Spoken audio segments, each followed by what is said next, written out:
Sejak tahun 90-an, Jalan Dewi Sartika Cawang identik dengan sebutan Cawang Kompor lantaran banyaknya pengrajin sekaligus penjual perabotan rumah tangga di sepanjang jalan tersebut. Nah, di tengah pandemi seperti sekarang ini, pendapatan pedagang perabot rumah tangga semakin terpukul. Sejak pemerintah mengkonversi kompor minyak menjadi kompor gas pada tahun 2007, para pengrajin sekaligus pedagang di tempat ini mulai beralih berjualan dandang, oven hingga teko. Perabotan rumah tangga terbuat dari stainless, seng, dan aluminium yang diproduksi secara mandiri. Pendapatan pedagang perabot di masa pandemi menurun drastis hingga 80%.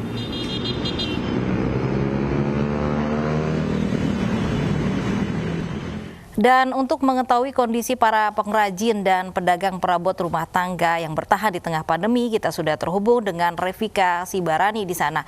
Revika, bagaimana kondisi pedagang perabotan rumah tangga di Cawang saat ini?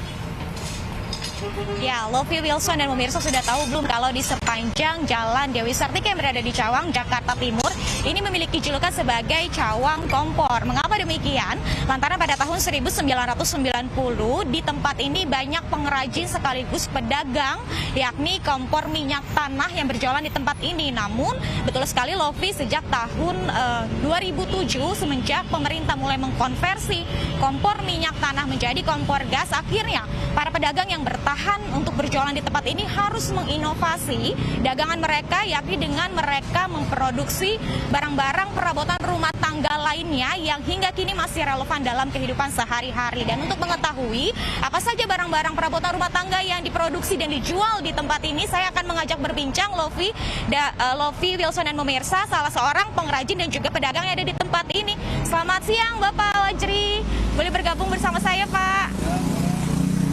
Gimana Pak, sehat Pak? Alhamdulillah sehat. Oke, Bapak Wajri, ini tadi saya lihat lagi ngerjain apa nih Pak? Itu lagi nyervis panci punya orang. Oke. Pak, selain servis panci, di sini tuh dijualnya apa saja sih Pak perabotannya Pak? Dijual termasuk dangdang soto, dangdang nasi, dangdang mie ayam, termasuk oven gas, oven kompor, dan yang lain-lain termasuk kaki kompor juga. Oke. Pak, untuk harganya sendiri nih boleh dijelaskan nggak nih Pak? Dari harga berapa sampai harga yang tertinggi berapa nih Pak? Harga paling rendah sekitar 150. Kalau yang paling tinggi ya sekitar 1,5 juta ada gitu. Jadi tergantung bahannya. Tergantung bahan. Kemudian nih Pak, untuk pembeli yang biasanya beli barang dagangan Bapak, ini biasanya terlebih dahulu memesan atau datang langsung nih ke tempat ini nih Pak?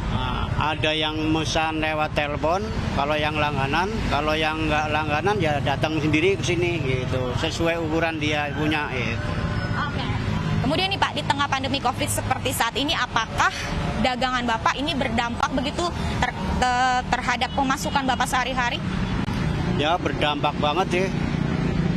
Biasanya misalnya sehari dapat 200-300, sekarang paling 100 ribuan lah. Nah, untuk minimal rata-rata gitu. Tapi meskipun sepi pembeli, apa setiap hari Bapak tetap memproduksi perabotan Pak?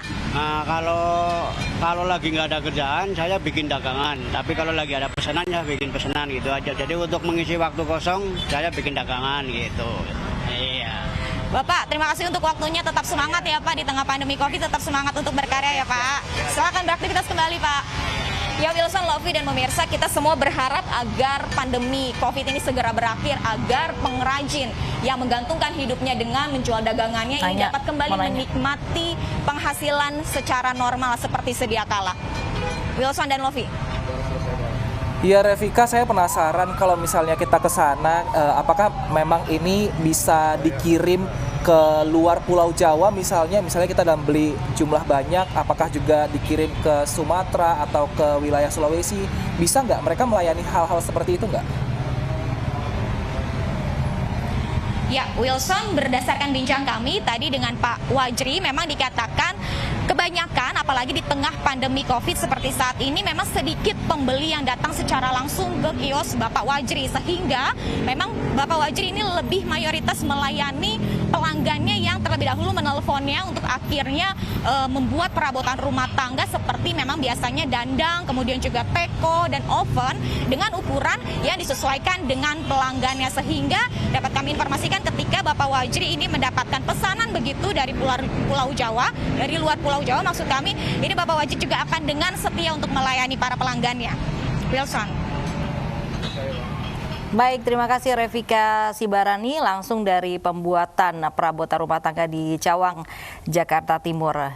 Wilson tertarik karena bisa dikirim ya ke luar kota ya, betul, begitu nanti ya. mungkin untuk bisa kado oleh-oleh di Natal, kampung ya. untuk kado Natal untuk orang tua pasti akan sangat suka dikasih Iya, dengan betul perabotan sekali. rumah tangga ini. Kita ke informasi berikutnya pemirsa. Pandemi COVID-19 bukan menjadi penghalang bagi para penghuni panti sosial untuk tetap berkreasi dan unjuk kebolehan. Meski hanya di panti, mereka sangat disiplin menerapkan protokol kesehatan selama menjalani seluruh aktivitasnya.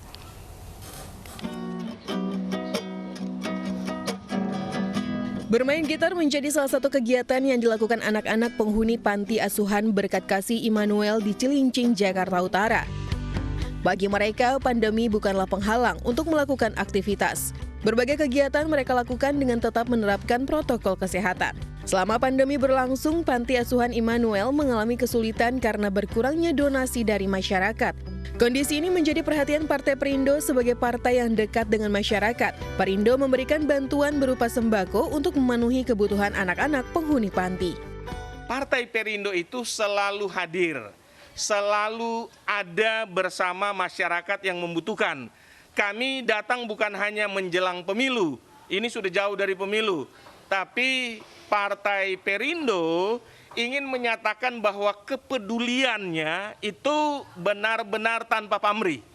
Saya mengucapkan terima kasih dari Partai Perindo yang sudah memberikan kami berkat, bantuan di Yayasan Berkat Kasih Immanuel. Partai Perindo akan terus konsisten membantu masyarakat kecil yang membutuhkan bantuan agar mereka mampu melewati pandemi COVID-19. Tim Liputan iNews melaporkan. Pemirsa, fenomena hujan es terjadi di Bali dan Lombok secara berdekatan. Informasinya akan kami hadirkan usai jeda berikut ini.